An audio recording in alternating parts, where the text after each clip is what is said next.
அனைவருக்கும் வணக்கம். நம்ம டெய்லி ஹிந்தி நியூஸ் பேப்பரில் இருக்கக்கூடிய முக்கியமான விஷயங்களை பார்க்குறோம். ஸோ இன்றைக்கி என்ன இருக்குது அப்படின்னு பார்த்தோம்னா, ஃபர்ஸ்ட்டே பார்த்தோம்னா கூகேஸ் வந்து வேர்ல்ட் சாம்பியன் ஆயிருக்காங்க. ஸோ டிங் லைரன் அவரை வந்து டிஃபீட் பண்ணிட்டு சிங்கப்பூரில் நடந்த இந்த வேர்ல்ட் செஸ் சாம்பியன்ஷிப் ஃபைனல்ஸில் வந்து நமக்கு கூகேஸ் வந்து வின் பண்ணியிருக்காங்க. ஸோ இந்தியாவிலேருந்து பார்த்தோம்னா விஸ்வநாதன் ஆனந்த்க்கு அப்புறமா கூகேஸ் தான் வந்து second Indian to win this world championship title. சரிங்களா? அதே மாதிரி ஒன்லி தேர்ட் ஏஷியன். ஓகேங்களா? விஸ்வநாதன் ஆனந்த், டிங் லைரன், அடுத்தது கூகேஷ். இவங்க தான் 3 பேர் ஏஷியாவிலேருந்து வின் பண்ணது.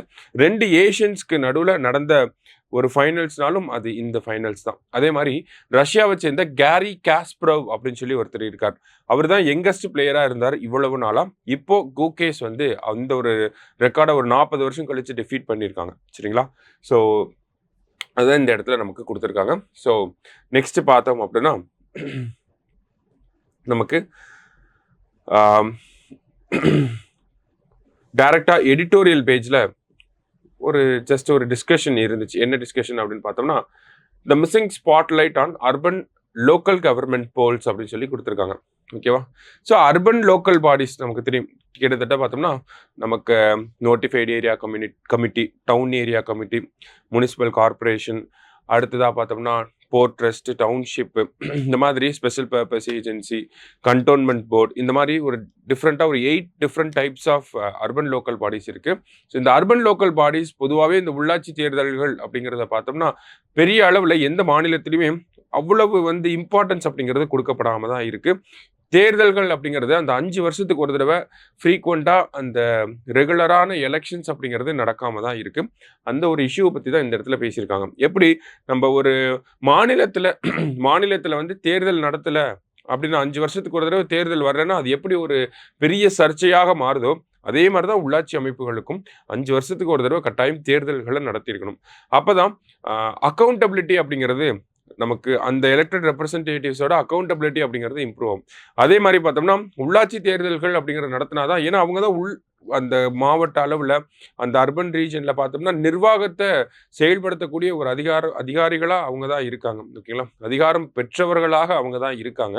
அப்படிங்கிறப்ப என்ன ஆகுது அப்படின்னா, நமக்கு தேர்தல்கள் நடத்தி ரெகுலரான எலெக்ஷன்ஸ் நடத்திக்கிட்டே இருந்தால் தான் அந்த ஒரு கவர்மெண்ட் மெஷினரி அப்படிங்கிறது ரன் ஆகும்.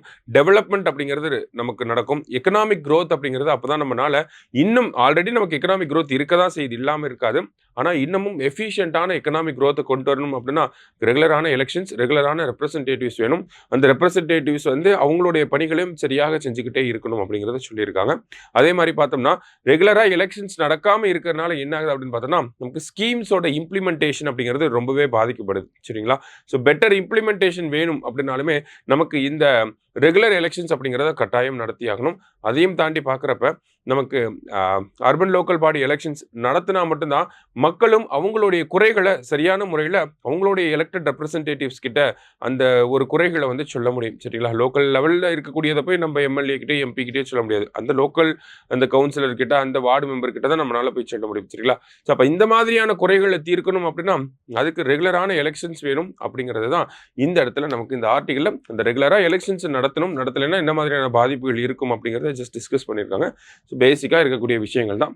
அடுத்ததாக பார்த்தோம்னா நமக்கு இந்தியா அதுக்கு முன்னாடி வைக்கம் விருது அப்படிங்கிறது வழங்கப்பட்டிருக்கு. வைக்கம் விருதை பற்றி நம்ம நேற்றே பார்த்துருந்தோம். ஓகேங்களா?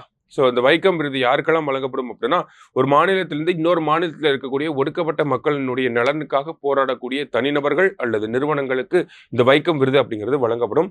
அந்த வகையில் பார்த்தோம்னா முதல் வைக்கம் விருது அப்படிங்கிறது கர்நாடக மாநிலத்தை சேர்ந்த தேவனூர் மகாதேவா அப்படிங்கிறவருக்கு இந்த வைக்கம் விருது, முதல் வைக்கம் விருது அப்படிங்கிறது வழங்கப்பட்டிருக்கு. தேவனூர் மகாதேவா அப்படிங்கிற அவருக்கு. சரிங்களா?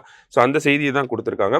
கடைசியாக பார்த்தோம் அப்படின்னா நமக்கு India confuse honorary rank on Nepal army chief அப்படின்னு சொல்லி கொடுத்துருக்காங்க. ஓகேங்களா?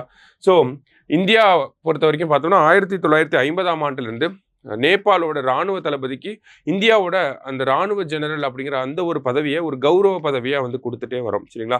அந்த வகையில் இப்போ நேபாளுடைய இராணுவ தளபதியாக இருக்கக்கூடிய ஜெனரல் அசோக் ராஜ் சிக்டல் அவர்களுக்கு பார்த்தோம்னா நம்மளுடைய இராணுவ ஜெனரல் அப்படிங்கிற பதவியை நம்மளுடைய குடியரசுத் தலைவர் வந்து கொடுத்துருக்காங்க. ஸோ அந்த செய்தி தான் இந்த இடத்துல நம்ம பார்க்குறோம். சரிங்களா? ஸோ இன்னைக்கு நியூஸ் பேப்பரில் இருந்த முக்கிய செய்திகள் எல்லாத்தையும் பார்த்துருக்கோம். நன்றி.